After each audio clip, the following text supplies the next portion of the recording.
Dewi Lucy. Hai guys, kembali lagi bersama kita di podcast program studi destinasi pariwisata di chapter ketiga. Buat kalian yang belum nonton chapter pertama yang kedua, disarankan untuk menonton dulu ya guys. Nah, kali ini kita kembali membahas tentang field project study, tetapi dengan pembahasan yang berbeda, desa yang berbeda, dan dosen pembimbing yang berbeda juga.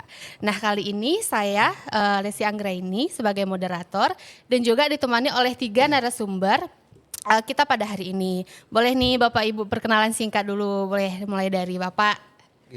Perkenalkan, nama saya Muhammad Kadri. Saya dari dosen pembimbing Desa Wisata Bau Mataluwo, Nias Selatan. Nias Selatan. Oke, next Ibu. Hai semuanya, saya Fiza di sini mewakili Ibu Dewi selaku dosen pembimbing Desa FPS Lingga Kabupaten Karo. Lingga Kabupaten Karo. Oke, next. Hai, saya Miss Nova. Saya sama Pak Kadri, pembimbing FPS Desa Wisata Bau Mataluwo, Nias Selatan. Oke, kali ini seperti chapter-chapter sebelumnya itu ada yang jauh, ada yang dari Sabang. Kali ini ada yang jauh kan dari Nias. Iya Bu, dari Nias jauh juga ya. Oke, kali ini kita akan membahas field project study. Kita ke pembahasan kita yang pertama. Nah, menurut Bapak Ibu nih, gimana sih kesan-kesannya untuk pelaksanaan field project study pada periode ini? Gitu. Boleh dari Miss Nova dulu. Oh iya, dari saya duluan. Belum sempat dikarang. Belum sempat dikarang, masih mikir, masih loading mikir, gitu ya. Karena terlalu berkesan ya Iya, semester terlalu ini ya. berkesan. Luar biasa, kayak sampai terharu gitu FPS semester ini. Belum hilang capek. Belum hilang capeknya. Baru pulang jemput. Betul, Ya Bu. masih terasa lelah gitu. Oke.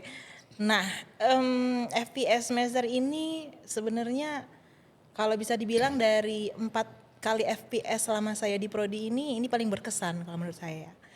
Kenapa tuh Bu? Dari segi jarak mungkin ya. Kebetulan kita dapat yang paling jauh.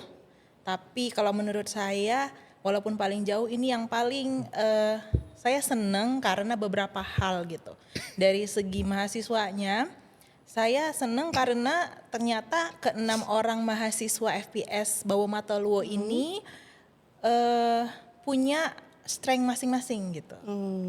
Jadi mereka walaupun berenam nggak ada yang maksudnya nggak ada yang pasif gitu. Maksudnya keenam-enamnya punya kekuatan masing-masing dan punya semangat yang sama gitu. Nggak ada yang males-malesan.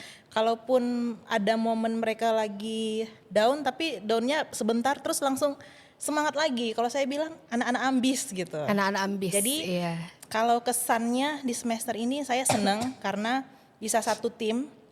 Dan ini juga pertama kalinya untuk FPS saya dapat dosen pembimbing berdua dengan Pak Kadri gitu. Mungkin karena jauh ya gitu. Jadi dari segi kesiapan mahasiswanya saya melihat mereka sangat siap sehingga kita tuh bersinergi gitu. Dosennya nggak capek-capek harus tiap hari ngingetin gitu. Jadi mereka sudah punya kesadaran sendiri. Mereka cukup bisa memaksimalkan potensinya. Terus mereka juga cukup inisiatif untuk melaksanakan proker-proker mereka gitu.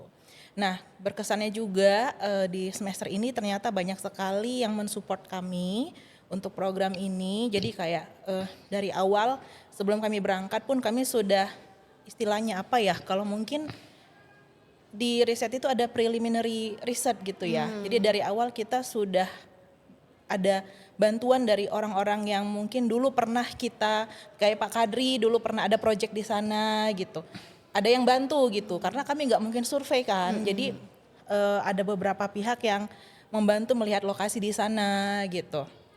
Terus ada beberapa juga teman-teman yang support gitu kan. Nah, jadi sebenarnya dibilang cukup jauh tapi banyak yang bantu kami gitu. Kami bersyukur banyak pemangku kepentingan yang memang sangat support program ini gitu. Jadi kalau mungkin kesan bagi saya cukup jauh tapi kami merasa puas dengan hasil yang sudah dikerjakan dari awal sampai akhir. Mungkin itu ya kesan awal dari saya. Kalau soal proker dan segala macamnya nanti bisa dilimpahkan ke Pak Kadri. Sengaja saya cut gitu, biar versi saya Pak Kadri gitu. Iya, Seperti berarti itu. FPS ini selain mahasiswanya memahami satu sama lain dalam satu tim atau satu kelompok itu, dosen pembimbingnya juga memahami mahasiswanya Yes, gitu ya Bu. betul. Jadi Iya. kami dituntut untuk menjadi Gen Z di Gen Z, proyek kali ini. iya. Seperti itu. Millennials yang melebur jadi Gen Z. Seperti itu. Harus mengimbangi Yes, gitu ya betul. Bu. Oke, memang cukup berkesan ya berarti ya Bu untuk periode ini. betul. Selain bukan karena jaraknya aja, tapi karena banyak dukungan dari berbagai pihak Betul juga. sekali. Gitu, ya. Ya. Mati. Mati. Kak di jeda aja dulu Kak. Aku tidak menyentuh apapun deh. Kok Mati? Tiba-tiba dia mati. Tapi dengar suara. Cek. Ah udah deh. Dah. Untung Dah. Oke, dari Bu Nova sudah. Sekalian kita ke Pak Kadri karena sama-sama pembimbing dari Bau Mataluo. Walaupun mungkin sama desanya kan kesannya bisa berbeda gitu ya Pak. Ini kesan dulu ya. Kesan dulu, Oke. iya. Ya, saya sangat bersyukur ya. Artinya gini, ini pertama kali dapat EPS yang lumayan jauh ya. Yang biasanya saya itu dapat di Karo, kemudian di Deli Serdang, ya kan. Artinya pada umumnya pada EPS sebelumnya itu kita bisa pulang hari ya sebagai dosen pembimbing. Tapi ini memang harus dipaksakan untuk terus menemani mahasiswa. Yang 4 hari di desa itu sangat luar biasa. Artinya harus mengetahui nih. Ini kan kita bawa anak-anak yang notabene belum pernah ke NIAS sebelumnya dan baru tahu NIAS itu hanya scroll informasi aja lah karena kita belum pernah nggak ada survei ya. Jadi mahasiswa kemarin memaksa kita, Pak kami mau survei, enggak dulu jangan. Karena apa? Karena kemarin berbenturan dengan mau dekat dengan bulan Ramadan kan. Kemudian biaya untuk ke sana juga makan banyak biaya. Tapi kan jadi kita coba cari solusi. Kebetulan juga kita ada kenalan juga di Kabupaten Nia Selatan ke dinas dan beberapa teman-teman di sana. Jadi untuk survei awalnya kita gunakanlah Zoom meeting dulu. Nah, Zoom meetingnya kita nego gimana apakah kita bisa diterima di desa ya kebetulan ada nggak tempat yang bisa menampung kita di desa. Ya alhamdulillahnya di desa Bau Mataluo itu kita ditampung oleh Pak Kades. Jadi selama kurang lebih 40 hari mahasiswa kita tuh tinggal di rumah Pak Kades. Pak Kadesnya. Sekaligus rumah itu termasuk di dalamnya kantor kepala desa. Oh kantor kepala desanya Iya. juga Pak. Jadi mereka semua menyiapkan dari mulai peralatan masak terus perlengkapan jadi mahasiswa kita datang ya tinggal bawa baju dan selesai di situ. Tapi itulah tantangannya kan karena kan ini kan orang yang mahasiswa kita 6 orang ini yang belum pernah ke NIAS terus belum tahu bagaimana karakter orang NIAS ya alhamdulillah ternyata orang desa Bau Mataluo juga sangat antusias dengan hadirnya Politeknik Parwisata Medan karena mengingat dari Politeknik Parwisata Medan sendiri ternyata ada MOU terkait ada MOU di Politeknik Medan harapan mereka dari dulu ya katanya infonya mau ada pendampingan ya syukurnya inilah menyambut baik kehadiran mahasiswa kita di Nia Selatan ini ya ini mahasiswa kebetulan dapatnya mahasiswa yang seperti kata Bu Nova ambis ya, luar biasa ya ambis dari segi banyak hal yang memang semangatnya itu luar biasa walaupun jauh gitu ya Pak. Kemarin kita bilang juga ini di NIAS kita tidak di cover sama kampus secara keseluruhan mau nanti ada sebagian ada mengeluarkan uang pribadi ya mereka siap itu artinya bukan hanya sekedar ambis dengan mengimplementasikan teori mereka sudah dapatkan dari kampus tapi ambis mengeluarkan biaya pribadi untuk bisa datang ke NIAS menghabiskan waktu di NIAS selama kurang lebih 40 hari lah di sana. Memang totalitas banget gitu ya Pak. Totalitas ya. Kita juga sebagai dosen mahasiswa totalitas ya kenapa enggak kita men-spare waktu kita ya di sana selama beberapa hari dari mulai penjemputan kemudian dari pulang sangat ini lagi nih sangat kesan ya Bu Nova ya. Banyak struggle-nya gitu ya Pak. Jadi kita punya tiga jalur transportasi kita babas lah kita, Iya, kita semua gunakan jenis semua jenis transportasi dari mulai pesawat kemudian dari apa tuh Kapal laut kemudian Mobil lewat darat ya. Tiga Berarti jalur udara, transportasi. darat dan laut Iya, diterabas semua ya Pak. Betul sekali. Ajar. Ya itulah banyak tantangan tapi ya alhamdulillah kan anak-anak kita mahasiswa kita ya secara keseluruhan ya alhamdulillah di EP juga baik itu di semua tempat EPS lah kalau saya lihat di beberapa di EPS tahun ini ya semua sangat ambis ya. Ya, betul. Enggak punya Nia Selatan cuman semua tahun ini saya lihat dari FPS-nya sangat ambis ya Bu ya. Benar, iya. Ya mungkin dari pembelajaran dari kakak-kakak kelas Iya, sebelumnya ya. Jadi ini jadi patokan bagi mereka kakak kelasnya sangat bagus apalagi kita harus jadi mudah-mudahan ini jadi patokan lagi untuk kedepannya menjadi lebih bagus lagi. Jadi Itu, motivasi iya, gitu ya, motivasi, Pak. Benar. Ya itu. Oke. Berarti karena jauh itu banyak struggle juga di perjalanan Iya, dan juga Bapak Ibu juga harus berbaur dengan mahasiswanya, dengan masyarakatnya gitu ya Pak. Yang bahkan mahasiswa sendiri nggak tahu lingkungan desanya itu seperti apa. Dan itu menjadi pengalaman dan pembelajaran yang memang nggak didapatin di kampus gitu ya Pak. Oke, keren guys.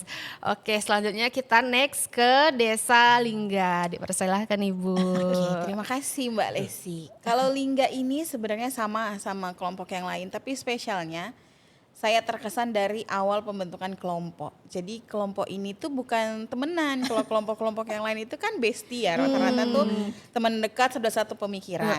Kalau kata sekarang tuh circle gitu ya. Circle. Kalau Desa Lingga ini uniknya karena mungkin mereka di kelas A itu orangnya terbatas, mereka rekrut ya anak B. Jadi menurut saya mereka tuh mau menerobos tantangan dan menerima karakter-karakter temannya. Waktu di awal kayak bisa nggak ya ini anak-anak ya.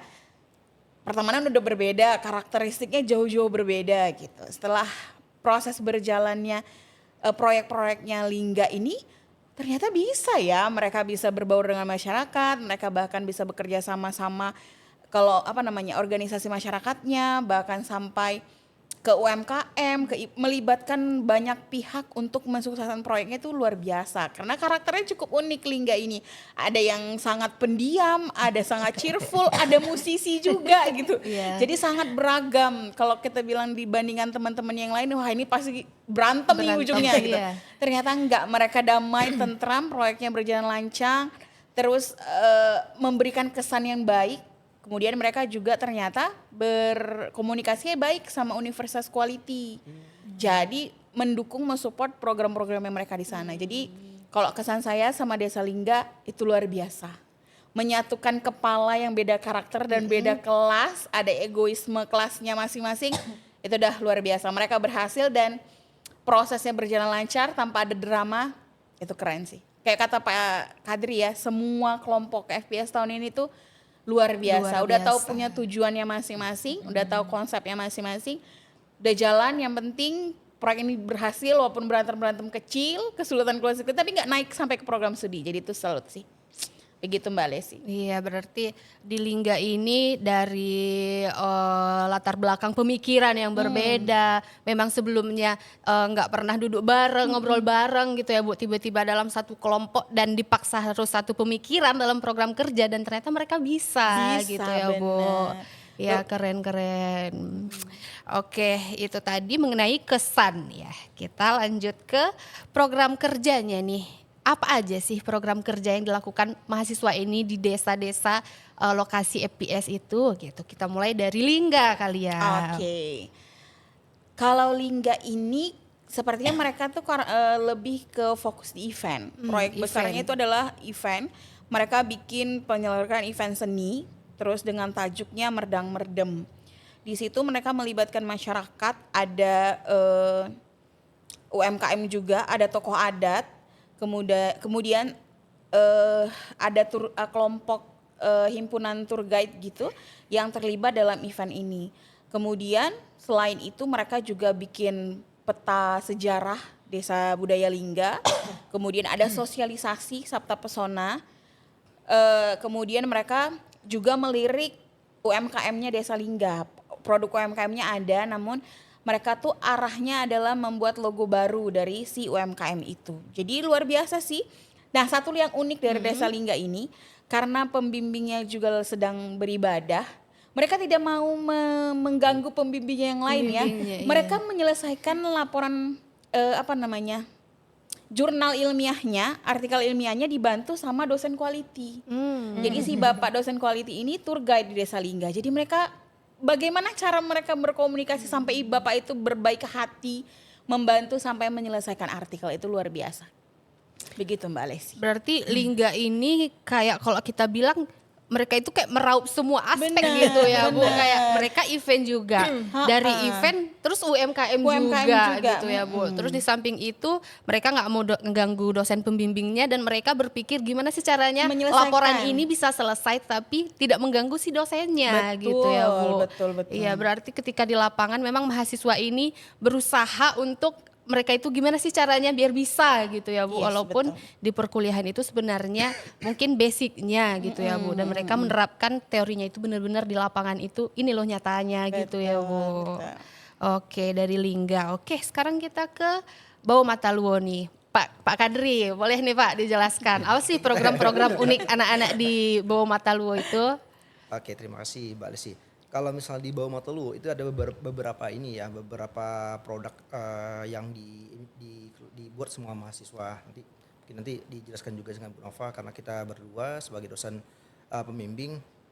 Kalau misalnya di kita itu mahasiswa kita pertama kan lebih ke ini digitalisasi UMKM. Jadi sebenarnya Bau Mataluo itu adalah desa wisata budaya yang dimana punya banyak potensi tapi belum dikelola dengan baik. Nah, tapi kita kalau misalnya orang taunya desa Bau Mataluo itu desa sejarah. Nah, bagaimana kita cari tahu nih, cari potensi lagi.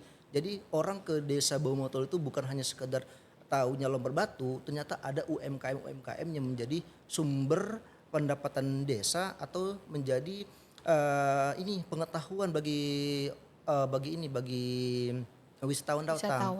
Jadi bukan hanya sekedar si lompat batu yang mereka lihat, tapi ada beberapa UMKM yang mau dikembangkan sama mahasiswa kita. Itu digitalisasi bagaimana UMKM di Bau Mataluo itu ter-up di sosial media. Itu beberapa UMKM sudah di-up sama mahasiswa kita di sosial medianya FPS. Pertamanya ada ini patung kan di sana kan banyak ya Bu. Kalau misalnya di Desa Bau Mataluo itu kan desa wisata budaya yang rata-rata itu mereka pemahat patung. Ya, pemahat patung itu patung khas atau ciri khas di Bau Mataluo dari segi patung gambar Dari bentuknya, pahatannya gitu ya itu Pak. berbeda itu. Dan ternyata itu para pemahat itu dari kecil dari SD mereka sudah udah memahat itu. Kalau kita bilang mungkin di desa budaya gitu memang turun-temurunnya gitu ya Pak. Turun-temurun ya. Nah, itu mereka dari kelas 3 SD sudah bertahun-tahun tapi masih ada tuh, masih memberdayakan gitu. atau masih mereka eksis, masih eksis sampai sekarang. Yaitu cuma lagi kan karena kondisi sekarang ini yang zaman semakin berubah, agak susah bagi mereka untuk meneruskan kepada pada generasinya. Karena apa? Karena banyak faktor. Kalau mereka dari mahat ini mungkin tidak bisa banyak penghasilan, mending mereka menyekolahkan anaknya sampai tinggi-tinggi lah. Jadi rata-rata para pemahat ini orang-orang tua yang sudah berusia lah. Ya belum ada nih anak-anak muda yang ini belum muncul. Jadi harapan kita ya kalau misalnya di teman-temannya anak EPS ini meng-up ini ternyata di Bau Mataluo banyak potensi UMKM di pemahat. Ya, harapannya dari generasinya bisa nih, oh ternyata dari pemahat bisa maju kok nih desa gitu kan. Terus ada kemudian baju ini UMKM baju adat itu mereka mewawancarai lah para UMKM sampai akhirnya dipublikasikan atau di-up ke sosial media. Kemudian ada kopi, namanya kopi janda Ibu. Iya, Ya. Kopi janda ini memang belum terkenal, cuma lagi inilah mudah-mudahan dengan adanya digitalisasi UMKM ini orang tahu ke Bawang Telu ternyata ada kopi. Ya kopi janda ada karena dia yang pelaku usaha ini dia memang janda. Oh gitu. Oh gitu. Jadi Jadi namanya asal usulnya gitu ya Pak. Asli kopi janda. Jadi Tapi branding gitu ya Pak. Iya jadi branding tapi kita belum sampai ke ininya, belum sampai ke packagingnya karena kita masih menelusuri awal produksi aja dulu kan yang penting ter-up. Kemudian ada UMKM apalagi Bu Nov lupa saya. Ukiran, kopi, terus souvenir lah ya, souvenir Souvenir lokal. lokal lah. Itu dari digitalisasi, nanti mungkin dari beberapa produk lain nanti bisa di Bu Nova lah yang menjelaskan bisa. Kita kan berbagi. Iya, iya. Ya, itu.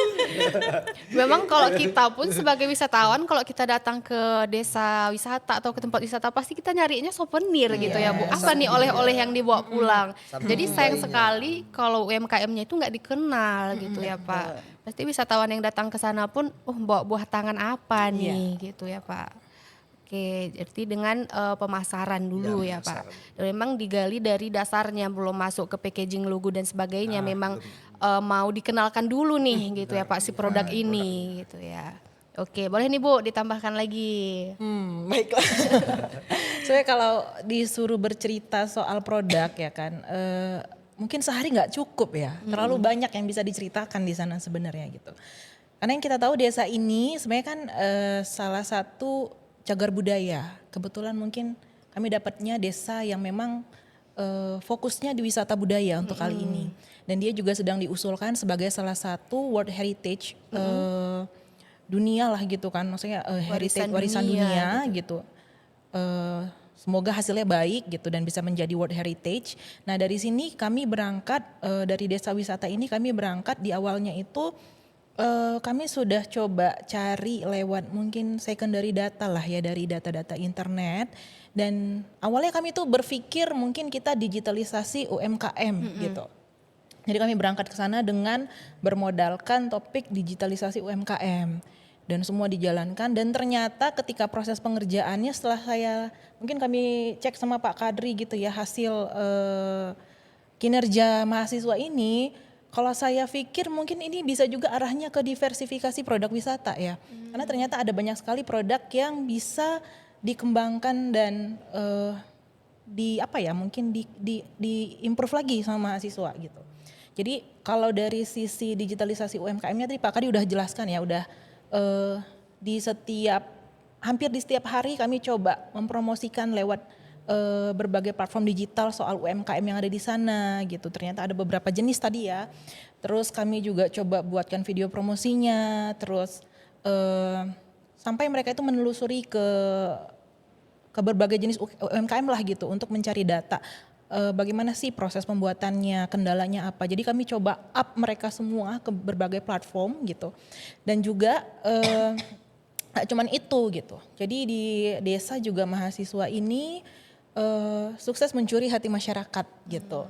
Jadi kalau biasanya kami ke desa kan mungkin bikin sosialisasi, targetnya adalah para stakeholder mungkin ya, sosialisasi targetnya tuh mungkin masyarakat yang kadang-kadang udah tua, bukan apa ya, maksudnya yang kita anggap yang mengerti pariwisata. Kalau mungkin di saat ini kami targetnya adalah anak-anak muda, bahkan anak kecil gitu. Kenapa? Karena kami di sini ingin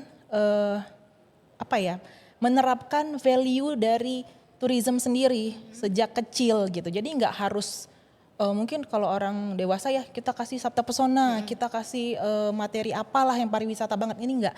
Kita menerapkan sedikit demi sedikit value yang ada di pariwisata, kayak misalnya kita bikin team building, kita bikin fun game. Terus mereka juga kadang-kadang kasih belajar bahasa Inggris sehari-hari, bantu ngerjain PR gitu. Terus ada juga memang momen mereka memberikan pelatihan sabta pesona atau memberikan materi singkat tentang hospitality, tour guiding gitu. Jadi setiap hari ada aja bonding mereka dengan masyarakat gitu, sehingga yang awalnya mereka skeptis nih, ternyata di akhir justru masyarakat merasa kehilangan karena ternyata mereka sudah membangun, meng-create bonding yang kuat dengan masyarakat lewat program-program sederhana mereka. Jadi memang seperti chemistry-nya itu. udah terbangun Ya, gitu chemistry-nya ya, sudah Bu. sangat terbangun dan ditambah lagi ada beberapa program yang mungkin di luar nalar kami ya, mungkin di luar rencana gitu. Mereka berhasil membuat mini event, kalau kami bisa bilang itu mini event di desa yang belum pernah ada ternyata sebelumnya. Event apa itu, Bu? Jadi event ini sebenarnya hanya untuk anak kecil dan remaja.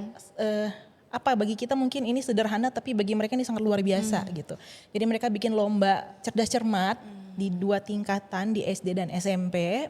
Terus mereka bikin lomba mewarnai dan juga lomba fashion show. Tapi fashion show-nya ini kita mengkombinasikan dengan pakaian tradisionalnya Nia Selatan gitu. Dengan Jadi, adatnya, disatukan dengan adat gitu dan ya, Bu. di situ juga membantu anak-anak untuk lebih berani untuk tampil dan juga lebih berani untuk memberikan pendapat mereka, memberikan gagasan mereka. Nah, di situ ternyata antusiasnya luar biasa.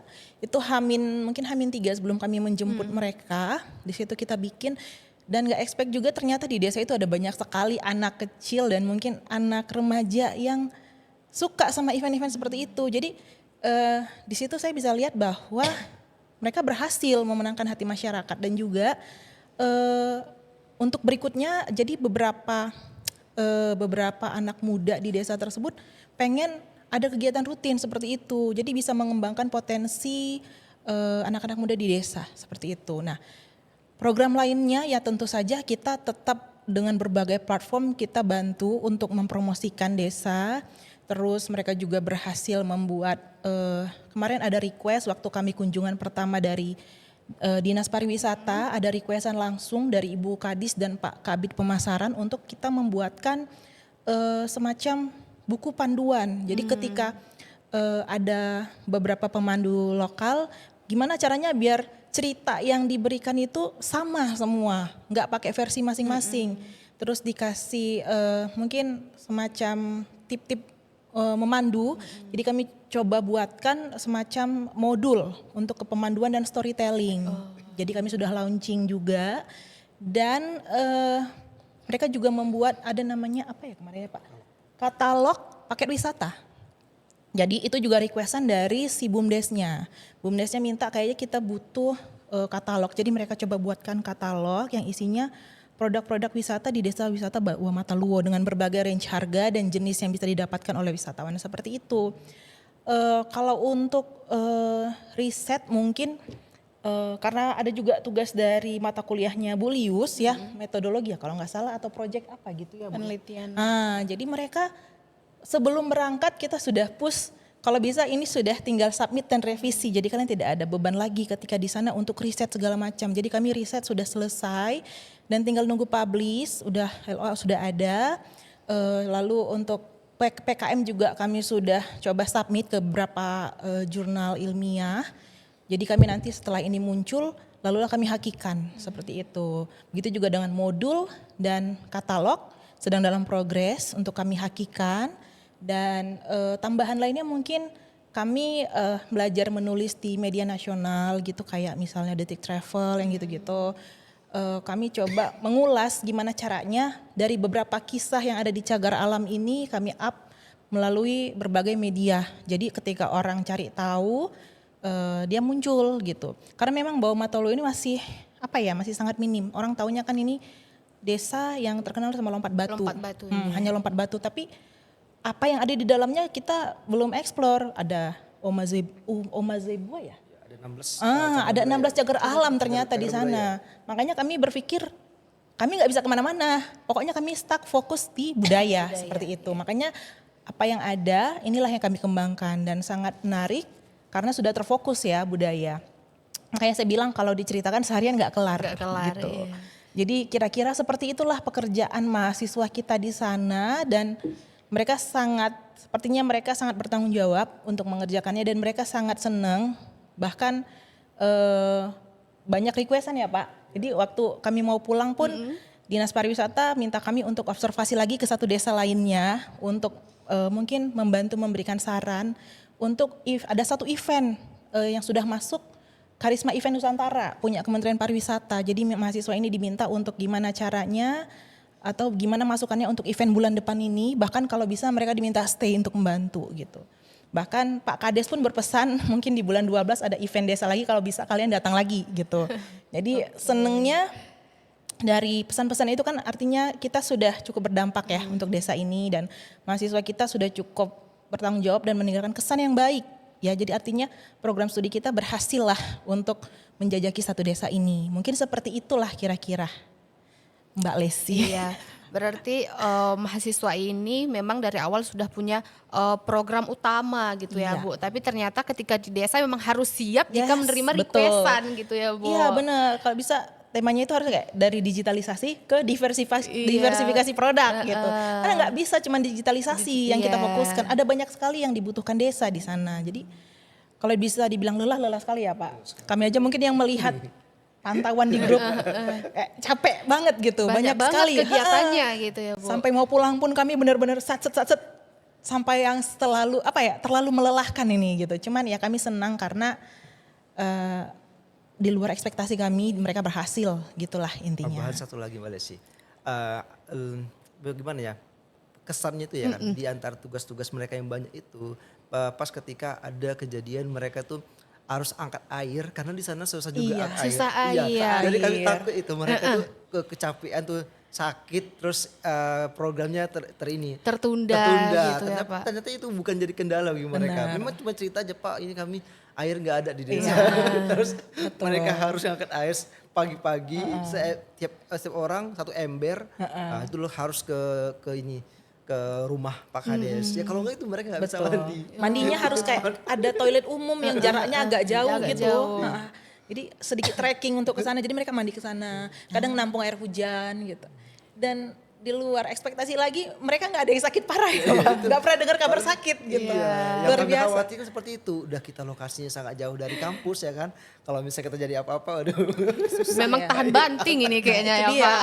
Kita nggak expectnya itu Ya, lah. selain banyak struggle di jalan yang perjalanannya jauh, ternyata di desanya juga masih banyak tantangannya. Dan mereka itu berhasil ngelewatin itu dengan proker-proker yang luar biasa dan berjalan dengan lancar gitu ya Pak. Oke, keren sih guys. Buat kalian yang dengerin ini, bisa bayangkan kan gimana lelahnya dan struggle-nya selama di perjalanan dan di desanya gitu. Apalagi kalau kita memang bayangkan desa budaya itu kayaknya masih tradisional banget gitu ya Bu, dengan fasilitas yang masih ya udah seadanya, memang masyarakat desa gitu ya Bu.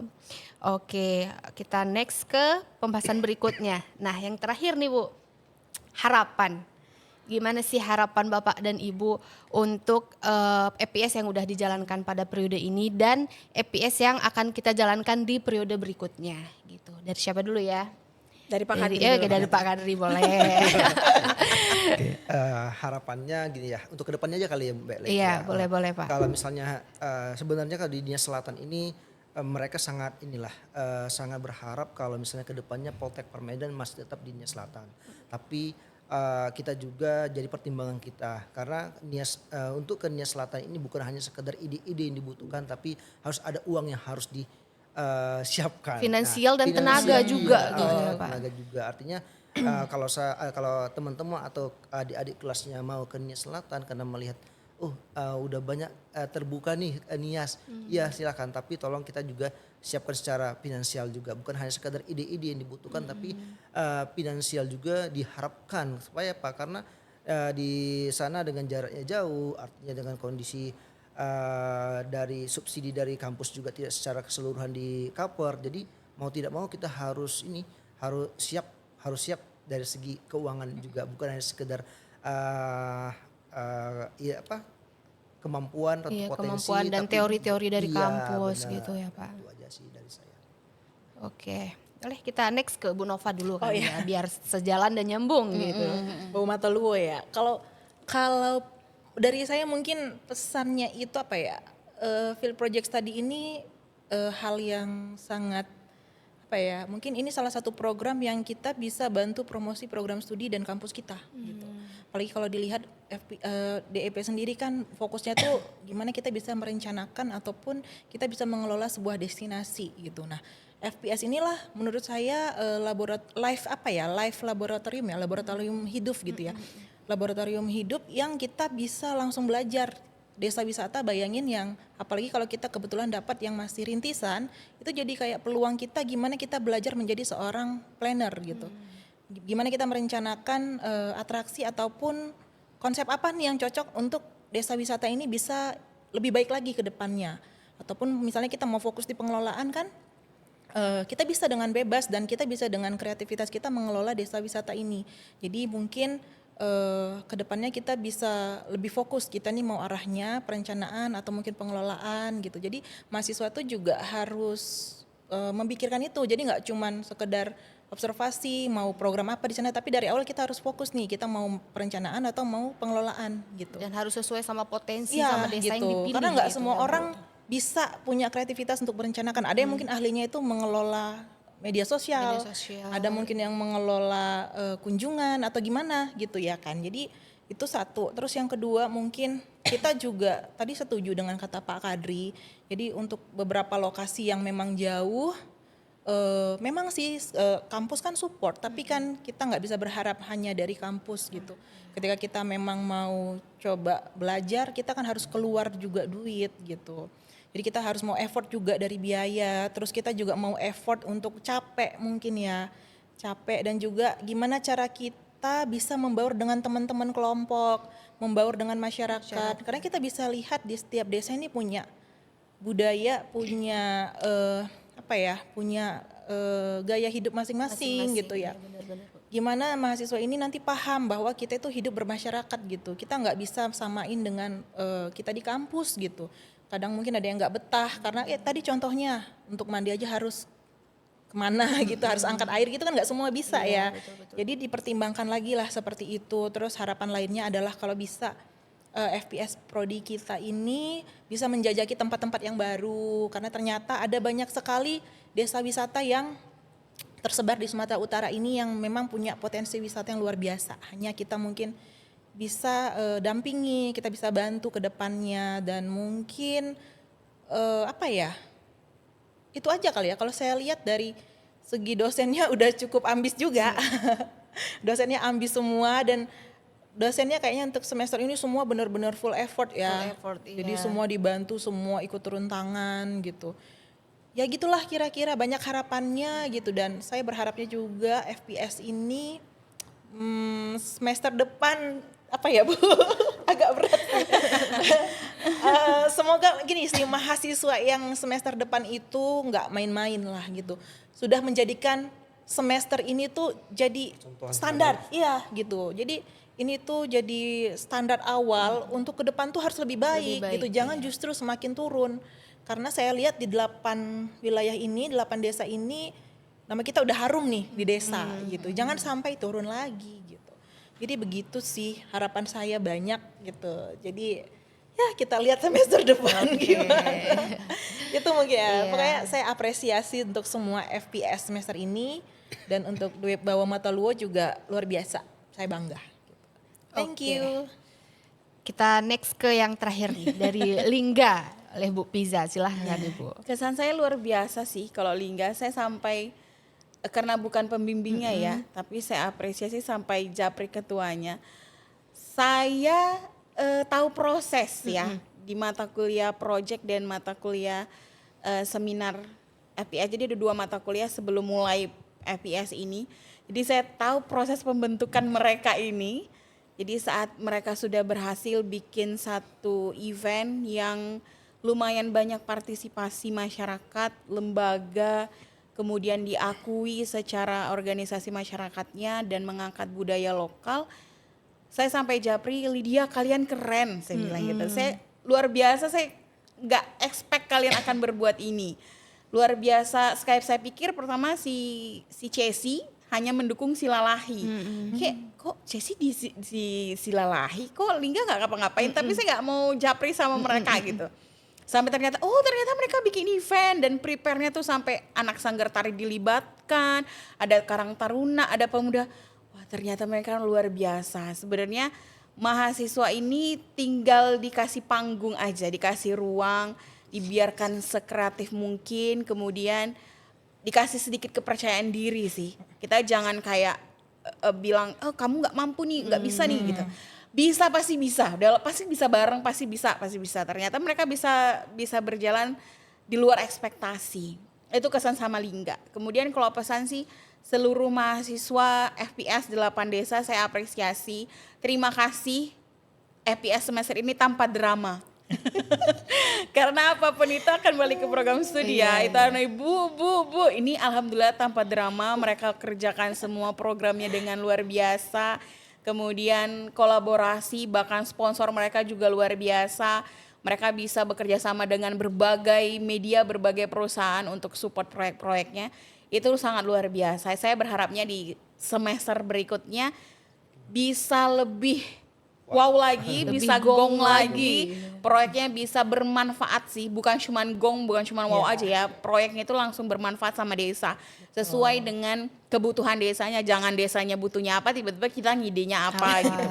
Nggak nyambung juga ya kan, harus ada komunikasi. Nah, belajar untuk komunikasi mahasiswa dengan penduduk lokal itu juga bukan yang gampang ya.